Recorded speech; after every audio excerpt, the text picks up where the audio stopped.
Bueno, como veis, tengo incluidas mis tarifas en mi página web, que es una cosa a la que llevaba dando vueltas años y que por fin me he decidido y que creo que pocos traductores tienen. Por ejemplo, hay un motivo que es que en realidad es difícil calcular el coste de una traducción antes de verla, porque no sabes muy bien cuánto tiempo te va a llevar. Pero después de 10 años traduciendo, también es verdad que sí que más o menos, depende del tipo de documento, más o menos puedo tener una idea, puedo por lo menos dar un rango. Pero os quería explicar un poco cómo calculo lo del el coste de las traducciones, porque veis que tiene, bueno, dependiendo del tipo de documento, hay diferente tarifa. Bueno, lo primero, las traducciones se pueden dar los precios de diferentes maneras. Hay traductores que utilizan la hora. A mí no me gusta mucho la hora porque yo quiero poderle decir a un cliente que me contacta cuánto le va a costar exactamente. Entonces no le puedo decir, depende de las horas, cobra tanto la hora y bueno, ya te diré cuántas horas me lleva, ¿no? Y a que podría hacer una estimación, que a veces eso sí que lo he hecho. Y otra gente lo hace por proyecto, prefiere hacerlo por proyecto, y a mí me gusta la palabra, que es realidad es que es lo que más se utiliza, y a mí me parece bien, porque la palabra te da, el número de palabras te da una idea de lo largo que es un documento, que es evidente que si tú tienes un manual de 50.000 palabras, pues te va a llevar más que uno de 5.000, más tiempo. Y si tienes un libro de 100.000, pues igual te pasas un año traduciéndolo. Entonces, bueno, te da una idea de la longitud. Ya está, no es que luego el precio por palabra es que esa palabra en concreto te cueste 0,15 céntimos. No, es simplemente, bueno, una media. Hay palabras que tardas dos horas en buscar el significado y frases que estás repensando de las 3 días, y luego otras que son los artículos que, pues claro, pues no tienen ninguna dificultad. Pero de media puedes ver cómo es de largo un documento, ¿no? Y luego está el otro factor que es la dificultad de ese texto. Entonces, claro, no es lo mismo un texto. La traducción lo que tiene es que tiene, por un lado, bastante investigación, sobre todo la traducción técnica, la traducción científica, que es lo que hago yo, que son además cosas muy especializadas, porque a mí solo me llegan cosas, la verdad, como muy, muy técnicas o muy, muy científicas. Eso requiere, por mucho que conozcas el tema, que hace falta conocer el tema, porque si no tienes ese contexto, entonces es muy difícil entender lo que lees, por mucho que investigues. Pero incluso teniendo un buen contexto, pues de los estudios que tengo de físicas, de la experiencia que he tenido en fábricas, de instrumentación, de todo lo que he visto, tienes que investigar, porque es un producto que a lo mejor tú, ese producto en concreto, no lo conoces, o es un producto novedoso, claro. Están haciendo un folleto de algo pues, que realmente la empresa acaba de producir o acaba de lanzar al mercado. Entonces, bueno, pues hay que hacer mucha investigación. Entonces eso se lleva una gran parte del tiempo. Entonces lo que ocurre es que a lo mejor hay documentos muy densos técnicamente o que hablan de muchos temas diferentes, que tienes que investigar muchos temas, esos irás muy despacio. Entonces igual traducir, no sé, exagerando 100 palabras la hora puede ser. Y en cambio tienes otros, que es un tema solo, que te vas metiendo, que dura bastante, con lo cual lo que has ido aprendiendo lo puedes ir usando, y en ese puedes ir también exagerando, quizá mi límite, pues a 500 palabras por hora, por ejemplo. Entonces, claro, mi objetivo es que la hora me salga igual.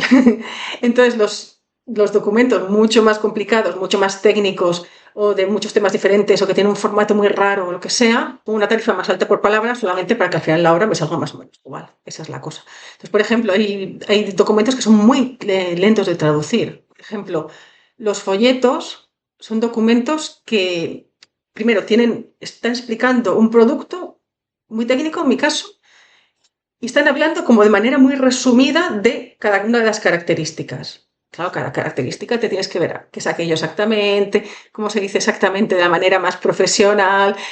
Y entonces, claro, cada línea puede estar un buen rato. Y además pasa una cosa, por ejemplo, pues hacen listas de características.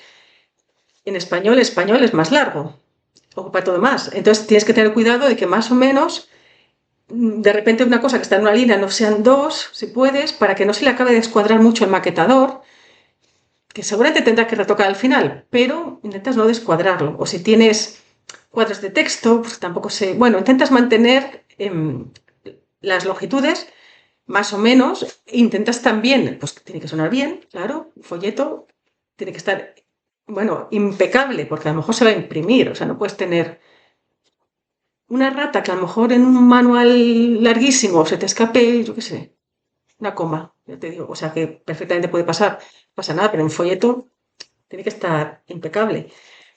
Y entonces se tarda mucho. Otra cosa que se tarda mucho son los vídeos, por ejemplo, porque tienes que ir mirando el contexto, o sea, a lo mejor me dan un guión de algo que está leído en voz o que dice, bueno, que dice la persona que está explicando el vídeo, a veces son, por ejemplo, características que van apareciendo en la pantalla y alguien lo va leyendo.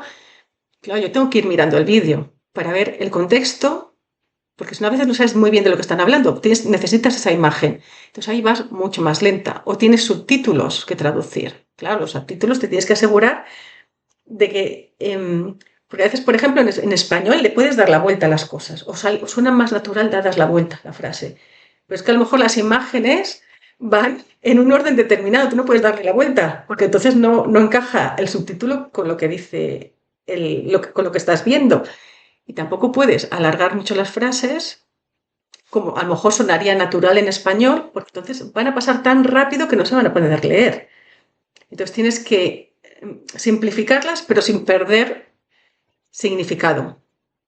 Y si ves que tienes que sacrificar significado porque si no queda muy largo, tienes que hablar con el cliente y preguntarle qué le parece. Entonces, eso lleva mucho tiempo.